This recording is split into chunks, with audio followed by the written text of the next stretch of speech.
A 3-bedroom, 2-bath home on Coral Shores Drive in Cape Coral, Florida.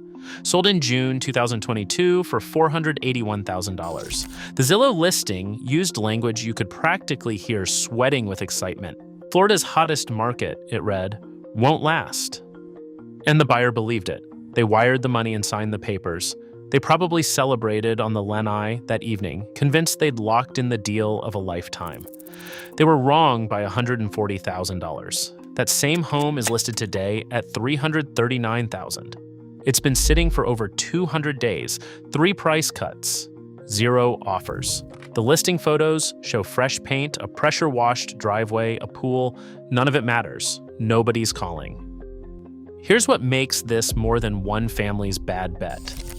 In March 2026, the National Association of Realtors released a report that should have been front-page news. Existing home sales nationally fell to 3.98 million, a 9-month low, and the second worst March reading since 2009. The spring selling season the window sellers depend on opened to silence. The Wall Street Journal called it a sour start. That's generous, but the national number is the gentle version of this story. When you isolate Florida, the state that was supposed to be migration-proof, recession-proof, the one market where demand would never dry up, the data gets much darker. How many Florida homeowners are sitting underwater right now, owing more than their home is worth? There's one metro in this state where prices have already fallen further than any market did during the 2008 crash. And buried inside the NAR's own report is a warning that almost nobody caught. That family on Coral Shores Drive, they weren't unlucky. They were early. Florida closed roughly 63,000 existing home sales in the first quarter of 2026. That number means nothing until you compare it. In the first quarter of 2022, that figure was over 105,000. That's a 40% decline. Not from some peak decades ago, but from 4 years ago when everyone believed Florida real estate was a guaranteed win. But maybe 2022 was the anomaly, pandemic mania, stimulus cash, rock bottom rates. So compared to something more normal, in the first quarter of 2019, before COVID, Florida closed about 76,000 sales in the same period. Today's number is still 17% below that. Strip away every excuse about post-pandemic normalization, and Florida is still selling fewer homes than when nobody was watching. Now here's the number that should stop you cold. In the first quarter of 2009, the absolute floor of the great financial crisis, when banks were collapsing and foreclosure signs outnumbered for sale signs, Florida recorded roughly 68,000 closed sales. Today's 63,000 is below that. Florida's housing market is now moving fewer homes than it did during the worst economic catastrophe in modern American history. Pull up a 30-year chart of Florida home sales and the shape tells you everything. A long climb through the 2000s, the cliff in 2008, a slow recovery through the 2010s, then the vertical spike of 2021 and 2022, and then a collapse so steep it makes the 2008 downturn look gradual. The national trend line is bad. Florida's is worse, significantly worse. And it's not just that nobody's buying, it's that everyone's trying to sell. Active listings across Florida have surged past 200,000, a threshold the state hasn't touched since 2009. In Cape Coral, Fort Myers, months of supply have ballooned past 12. Tampa sits near 9. Jacksonville and Orlando are both above 8. Anything over 6 months is technically a buyer's market. These metros aren't just in buyer's market territory, they're approaching levels where sellers start to panic, where price cuts cascade, where the market flips from hold firm to get out. Picture a real estate agent in Tampa refreshing her MLS dashboard every morning. 3 months ago, she had 14 active listings. She's had 2 showings total. She said, "I have never seen this," she told a colleague last week, not even in 2009. But here's what makes Florida's situation uniquely dangerous, and it has everything to do with who bought all these homes. Between 2021 and the peak of 2022, something unprecedented happened in Florida's buyer pool. Investors, not families looking for a place to raise their kids, not retirees chasing sunshine. Investors accounted for roughly 1 in every 3 home purchases across the state's hottest metros. CoreLogic pegged investor share in parts of South Florida above 33%. Redfin's data showed Jacksonville, Tampa, and Orlando weren't far behind, hovering between 25 and 30%. Many of these buyers had never set foot on the properties they purchased. They were buying Florida real estate sight unseen, on Zoom calls with agents they'd found on Instagram. And the thesis was elegant in its simplicity. Remote work had permanently reshuffled where Americans wanted to live. Florida had no state income tax, and prices only go up. It sounded bulletproof. It wasn't. Call him David, a 43-year-old IT project manager from outside Philadelphia. In April of 2022, David closed on a $400,000 single-family rental in Seminole Heights, Tampa. He put down $80,000, his entire savings from a decade of careful investing. His mortgage payment landed at roughly $2,100 a month. He ran the numbers on a spreadsheet that told him he'd cash flow $300 positive. The numbers worked, on paper. Here's what the spreadsheet didn't account for. His homeowner's insurance was quoted at $2,200 a year when he bought. By 2024, it had jumped to $4,800. This year, his renewal came in at $6,700. That alone added nearly $400 a month to his carrying costs, money that evaporated his cash flow and then some. But this isn't just David's problem. The statewide average for homeowners insurance now sits between $4,000 and $6,000 a year. Coastal owners are staring at premiums above $10,000. 6 major insurers have either left the state or gone insolvent since 2022. The ones that remain are charging accordingly. Now layer on the second hit. David's property, purchased for $400,000, appraised this spring at $350,000. That's a 12.5% decline. His $80,000 in equity has been cut nearly in half. And the third hit, his property taxes, set at the inflated 2022 purchase price, haven't adjusted down. He's paying taxes on a value his home no longer holds. Add it up. David is now cash flow negative by roughly $500 a month. He's subsidizing a tenant's housing out of his own paycheck. And if he sells, he nets somewhere around $270,000 after commissions and closing costs on a home he paid $400,000 for.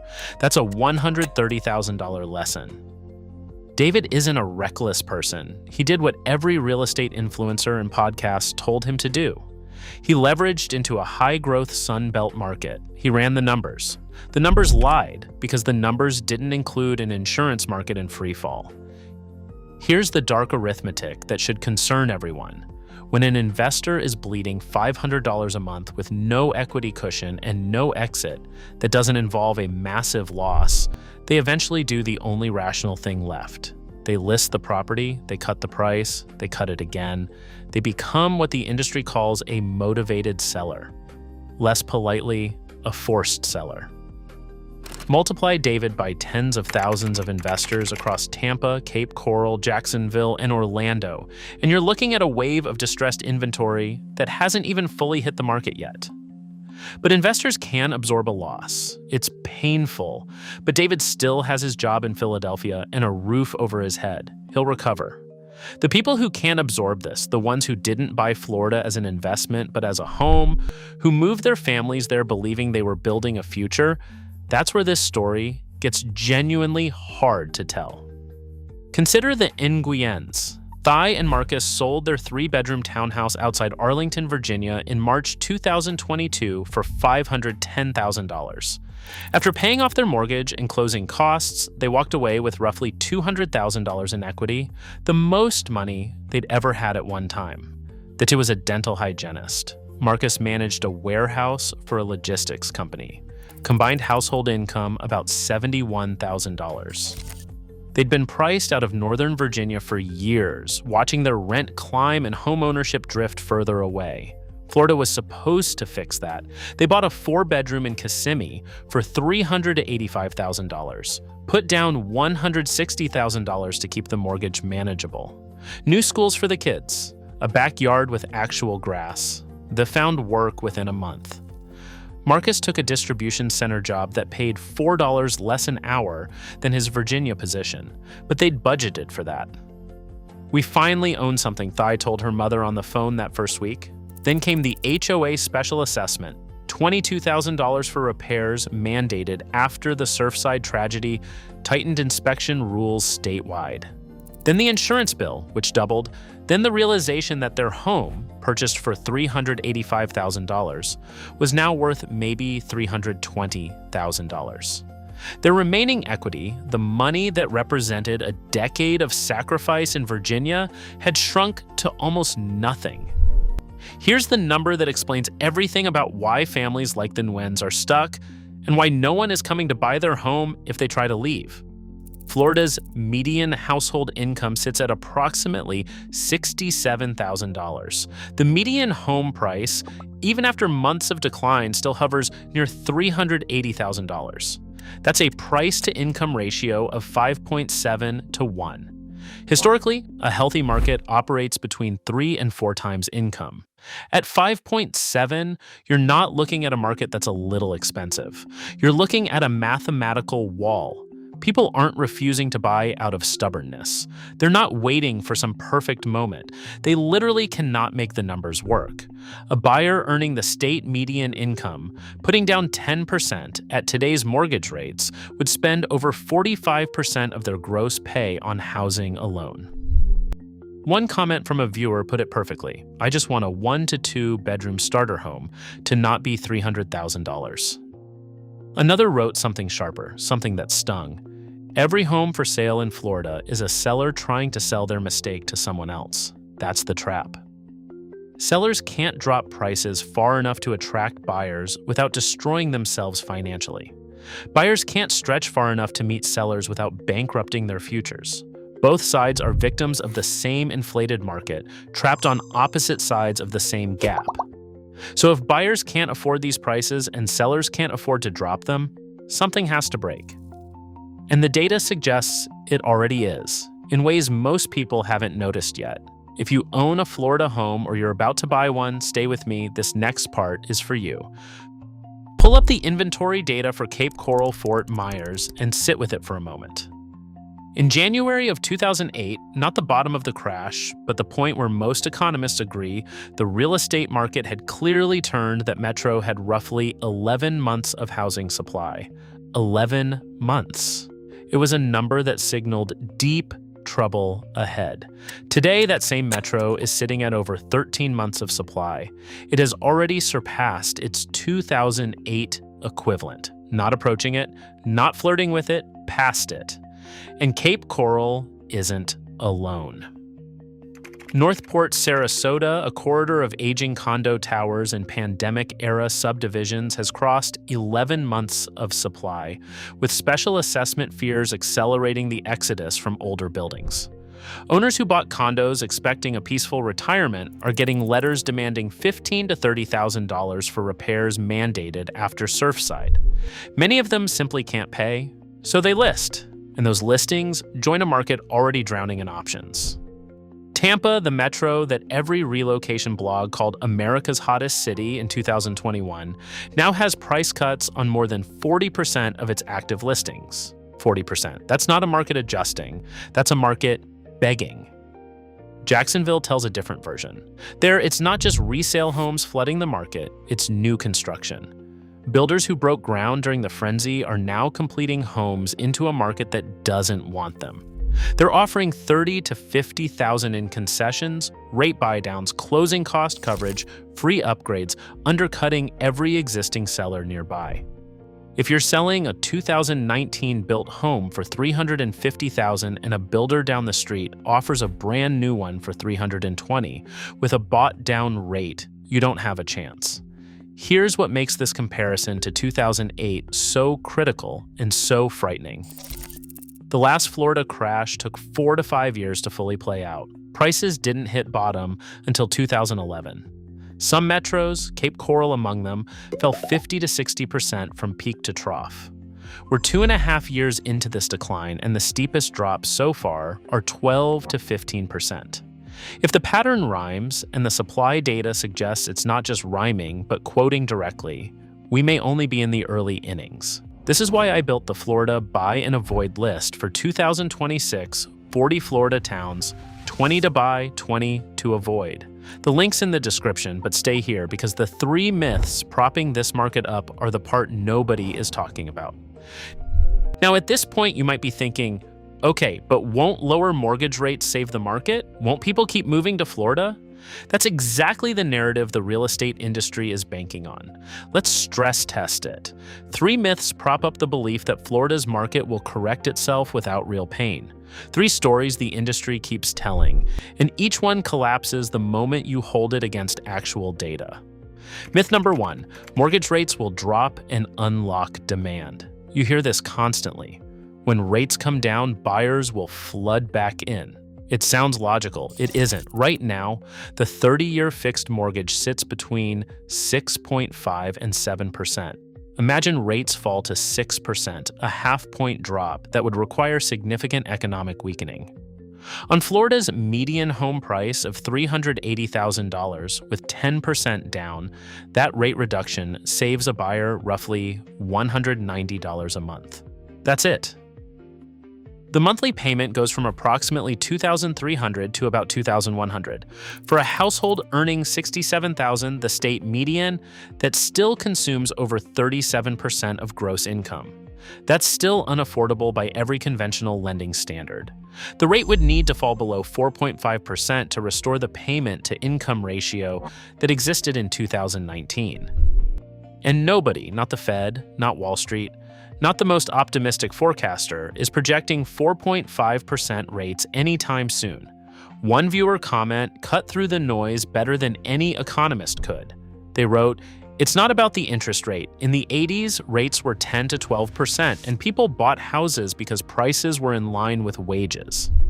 That's the part nobody in the industry wants you to focus on. In 1985, the average mortgage rate was 12.4%. Brutal, right?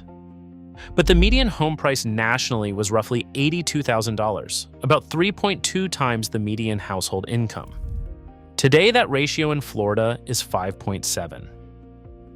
The monthly payment in $1,985, adjusted for income, was actually lower than what buyers face today.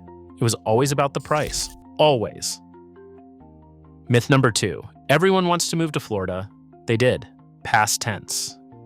Net domestic migration to Florida peaked in 2022 at over 318,000 people.